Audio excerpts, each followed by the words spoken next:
नमस्कार. आज आपण गरोदरपणात होणारी ॲसिडिटी, जळजळ यांवर काही घरगुती उपाय, टिप्स आणि प्राणायाम बघणार आहोत. बऱ्याच जणींना अगदी पहिल्या महिन्यापासून ते 9व्या महिन्यापर्यंत हा त्रास जाणवतो. तर काहींना तिसऱ्या तिमाहीमध्ये हा त्रास जाणवायला लागतो. सगळ्यात पहिल्यांदा आपण ॲसिडिटी होण्यामागची कारणं समजून घेऊया. सगळ्यात पहिलं म्हणजे आपले हार्मोन्स वाढतात. गरोदरपणात प्रोजेस्टेरॉनचं प्रमाण भरपूर प्रमाणात वाढतं आणि हे वाढलेल्या हार्मोन्समुळं आपली पचनक्रिया काही प्रमाणात मंदावते. त्याचबरोबर तिसऱ्या तिमाहीमध्ये बाळाचा आकार वाढत असतो, वजन वाढत असतं आणि वाढणाऱ्या गर्भाशयाच्या आकारामुळे आपल्या पोटातील बरेचसे अवयव वरच्या भागी शिफ्ट होतात. त्या अवयवांवरील दबाव वाढतो आणि त्यामुळे जे आपल्या पोटात ॲसिड असतं, ते इझिली अगदी अन्ननलिकेतून वर येतं आणि त्यामुळे त्या भागात तुम्हाला जळजळ जाणवते. आता ही ॲसिडिटी पूर्णपणे बंद होणं तर ह्या काळात शक्य नाहीये. पण हा काही प्रमाणात आपण कमी नक्की करू शकतो. कशाप्रकारे? तर चला बघूया. सगळ्यात पहिल्यांदा आपल्या आहाराकडे आपल्याला लक्ष द्यायचंय. मसालेदार पदार्थ, तळलेलं, तेलकट पदार्थ जेवढे शक्य तेवढे अव्हॉइड करायचे. बाहेरचे पदार्थ नाही खायचे आपल्याला. त्याचबरोबर शहाळं, नारळ पाणी तुम्ही पिऊ शकता. रोज ताकाचं सेवन करा. गार दूध तुम्ही पिऊ शकता. त्याचबरोबर आलेपाक, आमसूल हे जे पदार्थ आहेत ते पित्तशामक आहेत. त्यामुळे तुमच्या शरीराला थंडावा मिळण्यास मदत होते आणि ॲसिडिटीसुद्धा कमी होते. दुसरं म्हणजे 2 ते 3 वेळा अगदी पोटभर जेवण्यापेक्षा दिवसातून 5 ते 6 वेळा तेच मील डिव्हाईड करायचं. थोडं-थोडं अन्न घेत राहायचं. हे सुद्धा आपण करू शकतो.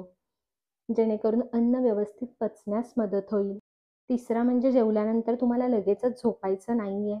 थोडा वेळ शतपावली करायची. वज्रासनात एक 2 ते 5 मिनिटं बसून राहायचं. जेवल्यानंतर साधारणतः 2 तासांनी तुम्ही झोप घेऊ शकता. झोपताना शक्यतो डाव्या कुशीवर झोपा.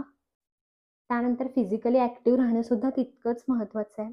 नियमितपणे चालायला जाणं, योगा करणं, प्राणायामचा सराव करणं हे तुमच्या रुटीनमध्ये नक्की असू द्या. आज आपण जे प्राणायाम बघणार आहोत, त्यामुळे तुमची ॲसिडिटी, जळजळ कमी व्हायला मदत होईल. त्याचबरोबर शरीराला एक प्रकारचा थंडावा मिळेल.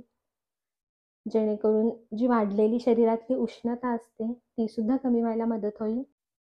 महत्त्वाचं म्हणजे जे आपण 3 प्राणायाम बघणार आहोत, ते गरोदर स्त्रियांसोबत इतरही लोकं करू शकतात. फक्त वारंवार सर्दीचा त्रास असेल किंवा घशाचा प्रॉब्लेम असेल काही, तर ही प्राणायाम करणे टाळा. चला तर मग सुरुवात करूया. सगळ्यात पहिल्यांदा तुम्हाला असं सुखासनात बसून घ्यायचंय. सुखासनात बसताना तुम्ही हिपच्या खाली एखादी पातळ उशी किंवा बेडशीटची घडी करून सुद्धा ठेवू शकता, जेणेकरून अजून थोडीशी हाईट मिळेल आणि छान तुम्हाला कम्फर्टेबल वाटेल. जर तुम्हाला खाली बसता येत नसेल, तर तुम्ही खुर्चीवर, बेडवर बसून सुद्धा प्राणायाम करू शकता. पण एक गोष्ट लक्षात ठेवायची आहे, तुमचा पाठीचा कणा आणि मान एकदम सरळ रेषेत हवं, म्हणजे आपल्याला एकदम ताठ बसायचंय, पण रिलॅक्स, आरामदायक बसायचंय. त्यानंतर आपले दोन्ही हात ज्ञानमुद्रेत ठेवायचे आहेत, गुडघ्यांवर. सगळ्यात पहिला आपण प्राणायाम बघूया, शीतली प्राणायाम. त्यासाठी आपल्याला जीभ जी आहे आपली ती रोल करायची आहे. थोडीशी बाहेर काढायची आहे. त्या जिभेच्या रोल जो झालेला आहे त्यामधून श्वास घ्यायचा आहे, तोंड बंद करायचंय आणि नाकाने श्वास सोडायचा आहे. एकदा करून दाखवते. डोळे बंद, जीभ रोल करायची आणि थोडीशी ओठांच्या बाहेर काढायची. यामधून आपल्याला आता श्वास घ्यायचा आहे तोंडाने.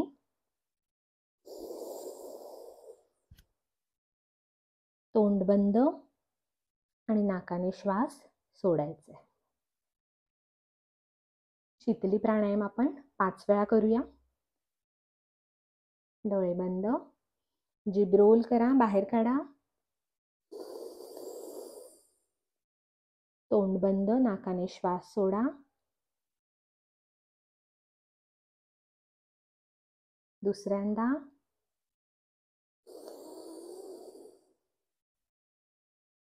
तोंड बंद, नाकाने श्वास सोडा.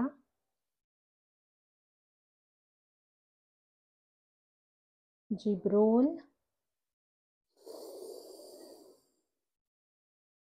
तोंड बंद, नाकाने श्वास सोडा,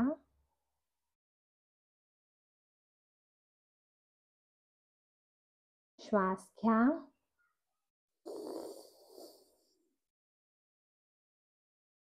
तोंड बंद, नाकाने श्वास सोडा.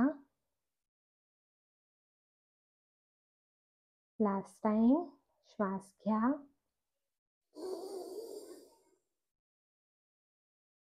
तोंड बंद, नाकाने श्वास सोडा. अगदी रिलॅक्स. एक 2 ते 3 वेळा नॉर्मल ब्रिदिंग करायचं आपल्याला.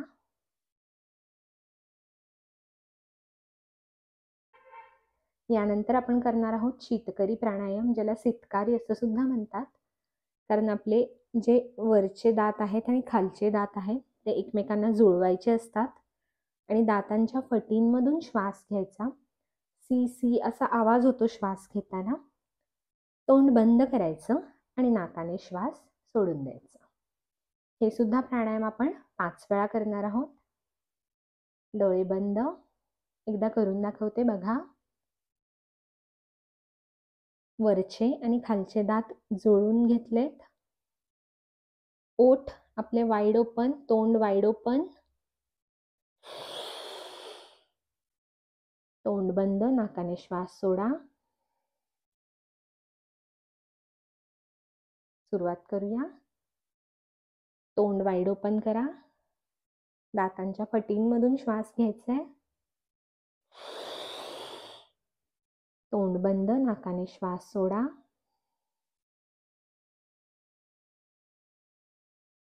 श्वास घ्या, श्वास सोडा नाकाने.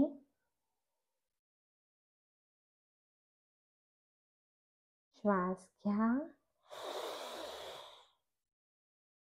श्वास सोडा. श्वास घ्या, श्वास सोडा नाकाने. Last time. नाकाने श्वास सोडा. रिलॅक्स. एक 2 ते 3 वेळा नॉर्मल ब्रीदिंग.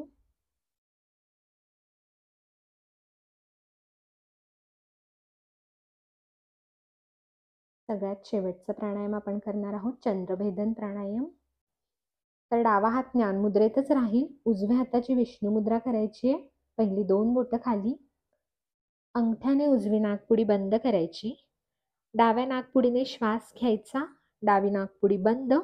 उजव्या नाकपुडीने श्वास सोडायचा. हे आपल्याला कंटिन्यू 10 वेळा करायचं आहे. डाव्या नाकपुडीने श्वास घ्या. अगदी सावकाश. डावी नाकपुडी बंद. उजव्या नाकपुडीने हळुवारपणे श्वास सोडा. परत डाव्या नाकपुडीने श्वास घ्या.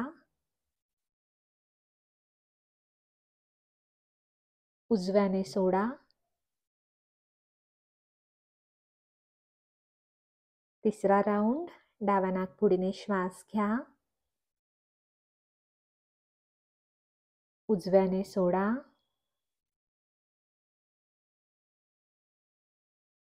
डाव्याने घ्या.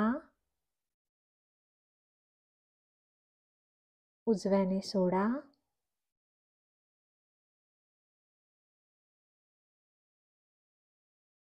डाव्या नाकपुडीने श्वास घ्या.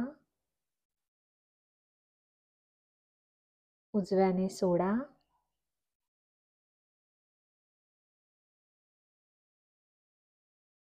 डाव्याने घ्या. उजव्याने सोडा.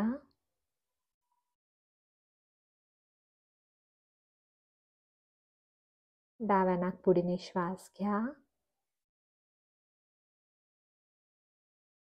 उजव्याने सोडा.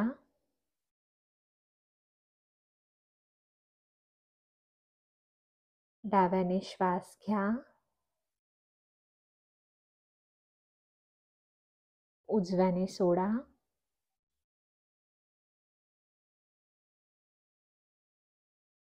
डाव्याने श्वास घ्या. उजव्याने सोडा.